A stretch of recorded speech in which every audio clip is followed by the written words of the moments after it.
Se los habíamos anunciado desde temprano esta mañana. Vamos a estar en contacto con Susana Rostañol. Ella es co-coordinadora del Centro de Estudios Interdisciplinarios Feministas de la Universidad de la República, es antropóloga, y con ella vamos a estar hablando acerca de este término, que es verdad, hemos escuchado cada vez con más frecuencia, lamentablemente en los últimos tiempos, debido a hechos de pública notoriedad, pero que a veces no terminan de cobrar un sentido lo suficientemente claro. Estamos hablando de la cultura de la violación, de qué forma se manifiesta, qué es lo que sostiene, es lo que vamos a estar hablando con la antropóloga Susana Rostañol, que ya está con nosotros, la vemos en pantalla. Muy buenos días, muchas gracias por estos minutos. Muy buenos días y muchas gracias por la invitación a participar en esto, a esta entrevista, a este programa tan visto por todo el país. Muchas gracias, Susana. Y si le parece, comenzamos justamente por eso, la dificultad de terminar de comprender lo que es el término o lo que es el concepto cultura de la violación. Mira, escuchando estas noticias que ustedes estaban dando, veo la alarmante volumen de noticias sobre violencias que hay, ¿no? Yo creo que esto nos sirve para marcar la cultura de la violación en esta cultura con tanta violencia, ¿no? Con asesinatos, con palizas así a un chico porque tiene un aspecto que parece que pudiera ser un ladrón, digamos, los prejuicios.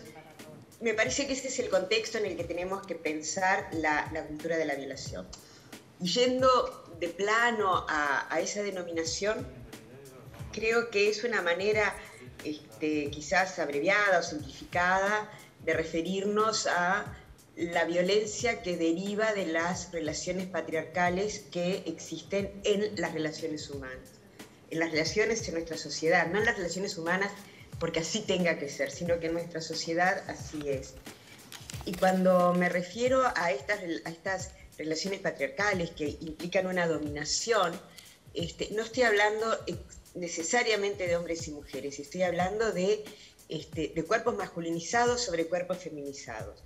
No todos los hombres participan digamos, si bien la cultura de la violación está presente en toda la sociedad, no todos los hombres son violadores, ni todas las mujeres son, entre comillas, víctimas, es una palabra que no me gusta esa, pero en fin, quiero decir que va más allá no quiero que esto se polarice en hombres y mujeres, sino que tiene que ver con una cultura que nos envuelve a todos y que habilita ciertas prácticas que hacen que se piense que algunas personas están a disposición de otras. O sea, habilita la prepotencia, habilita la falta de respeto, habilita el creernos dueños de otras personas, ¿no? Creo que ese es un poco el núcleo de la cultura de la violación. Rostañol, y eso de alguna manera lleva a estas cuestiones, ¿no? Que siempre quede en juego el papel de la mujer y que cueste tanto la denuncia, el poder abordar esta temática. Y sí, si uno atraviesa una situación como esta y se ve expuesta a todas estas circunstancias, ¿no? Los cuestionamientos de mujeres, de hombres, y hago hincapié en las mujeres, ¿no? Porque digo, somos el mismo género y muchas veces tal vez no nos sentimos apoyadas o entre nosotras mismas. ¿Cómo se combate eso? ¿Cómo se hace empezar a deconstruir ese concepto? Bueno, para poder abordar desde otro lugar esta cultura de la violación que tiene como epicentro, digamos, el patriarcado. No es fácil. Hace muchos años que se está tratando de construir y no se puede. Yo creo que no se ha podido, lo cual no quiere decir que no sea posible. Yo creo que las grandes movilizaciones feministas de estos últimos años, sobre todo el lugar que están adquiriendo las jóvenes, la marcha del otro día fue una demostración de un decir, bueno, esto no va más, esto no puede ser. Me parece que hablar, que estar haciendo esto en este programa es parte de esa deconstrucción, es demostrar que no es, si lo pensamos como surgió toda esta discusión o tratar de definir la cultura de la violación con el episodio de Cordón, no tiene que ver con las 3 o 4 personas que violaron, los cuales yo no estoy diciendo que no haya que penalizarlos, etcétera, etcétera. No voy a eso, sino lo que quiero decir es que ¿por qué lo hicieron? Lo hicieron porque hay una sociedad que habilita a que eso se haga. Porque hay mucha gente que comentó, bueno, pero la chica, ¿cómo va a ir? Apenas conoció al muchacho y va a ir a su apartamento. Bueno, esa idea de que cómo va a ir a su apartamento tiene que ver con las mujeres tienen que cuidarse porque existe una cultura de la violación. O sea, la deconstrucción tiene que empezar por ver que somos iguales y eso exige un cambio grande en las relaciones interpersonales y en la estructura social. Yo a lo que voy es que no es un tema, hay un tema estructural, pero que se deconstruye en la vida cotidiana, en las relaciones cotidianas, en entrar a mostrar, a explicitar los pequeños gestos que obedecen a la cultura de la violación. Esos pequeños gestos que pueden ser la manera en que un hombre puede mirar, estoy viendo lo que están mostrando ahora, la manera en que un hombre puede mirar determinadas partes del cuerpo de una mujer en la calle. ¿Por qué? ¿No? ¿Por qué tiene que hacer eso? Eso no corresponde. Que tiene que empezar en decirle a alguien, no, mira, esa manera de referirte no está bien, de mostrar chistes machistas, y también tratar de educar distintos a nuestros hijos e hijas. Pasa también, yo creo que hay un punto sumamente importante, es en lo que hace a la educación sexual en las instituciones educativas. Creo que ese es un punto absolutamente central. Las instituciones educativas están llamadas a mostrar, a enseñar, a promover la igualdad entre todas las personas, independientemente de su género, de su grupo étnico.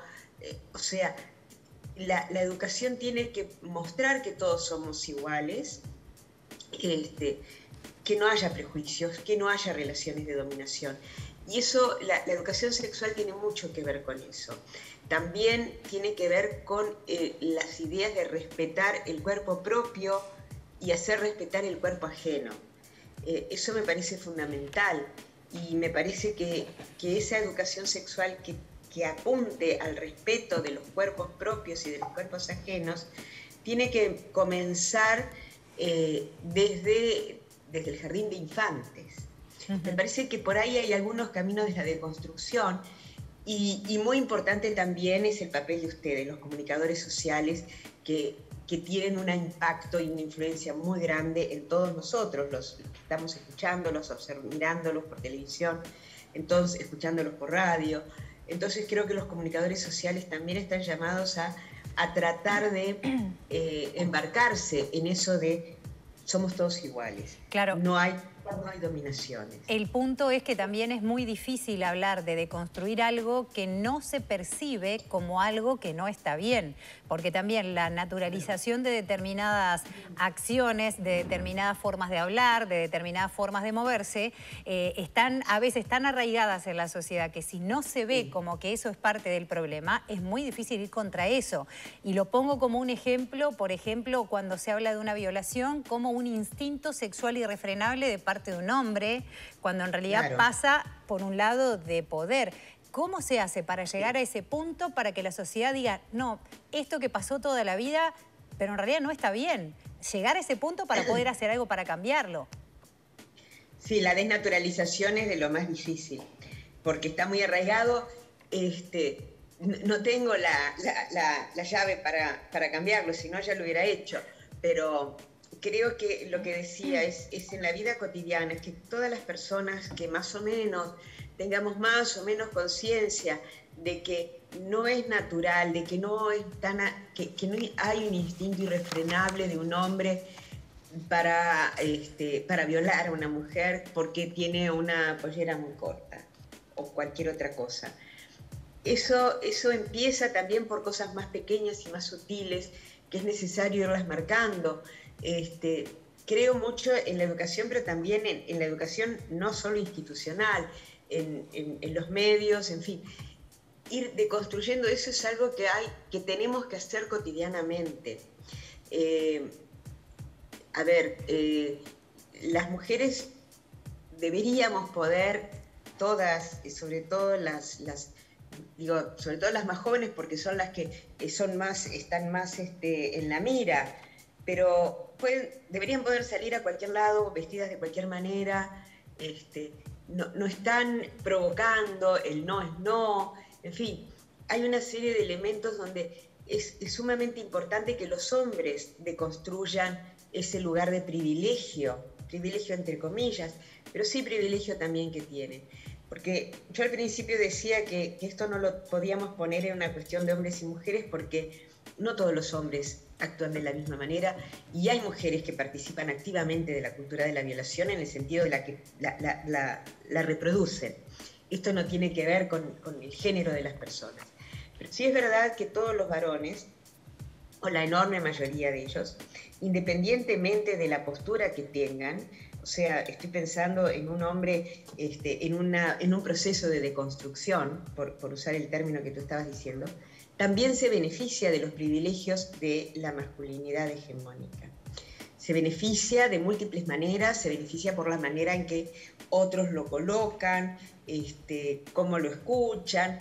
Entonces, que los hombres puedan ir deconstruyendo ese mundo de privilegios que tienen y darse cuenta que el camino a un mundo más equitativo es rompiendo con eso, es difícil.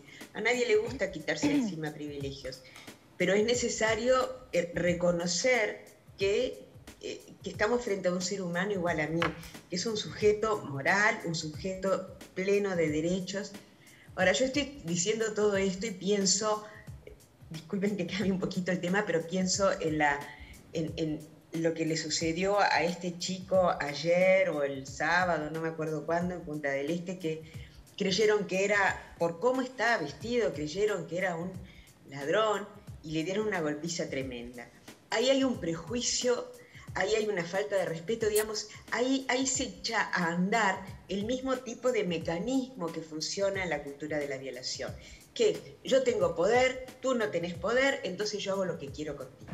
Entonces ese es el punto que hay que terminar, y tiene que ver con la violencia, con una cultura de violencia, con una socialización en violencia, en decir, agárrate a las piñas si te hacen daño, mirá, o sea, cuando a un niño se le dice, a un varoncito, se le dice, mirá, usted tenés que defender a las piñas. Bueno, ahí se está alentando una cultura de la violación, se está alentando una cultura de la violencia. Entonces, creo que son todos esos los pasos que hay que ir dando para la deconstrucción de esas relaciones de poder que en realidad no nos beneficia a ninguno. ¿Cree que en algún momento pueda suceder eso, Rostañol? Teniendo en cuenta que hay una denuncia, hay un proceso en curso y, por ejemplo, al emitirse algunos audios, fragmentos de una gran situación, ya se toma partido porque, bueno, ella provocó, ella quiso. Allí se nota claramente que ella no tenía intenciones, ¿no? Termina como sacando a relucir tal vez una opinión generalizada que estaba un poco amedrentada por estos días. Sí, yo creo que es un momento muy difícil porque me parece que hay, bueno, en principio una pequeña acotación que yo no escuché los audios, ni quiero hacerlo, pero tiene que ver con el tema del consentimiento y me parece que es un gran error pensar que una persona está consintiendo algo cuando está privada de la libertad de no consentir. Eso como marco general. Entonces, esa mujer, o como en muchos otros casos, no quiero detenerme en el caso específico, no tenía posibilidades de no hacerlo, no tenía posibilidades de escapar de la situación. Entonces, eso por un lado. Hay que ser muy cuidadoso cuando se dice que se consiente en algo en situaciones donde no es posible no consentir, entre comillas. Por otro lado, tú me decías si yo pienso que es posible esa deconstrucción. Yo quiero pensar que sí, pero estamos en un momento bastante difícil para que eso suceda. Porque estamos en un momento en que hay como una polarización, hay una exacerbación de las violencias. Digamos, hace 10 años o 15 nadie se atrevía a decir que era racista y ahora sí hay gente que se atreve a decirlo. Entonces, en esa exacerbación de violencias, en esa exacerbación de creerme superior al otro.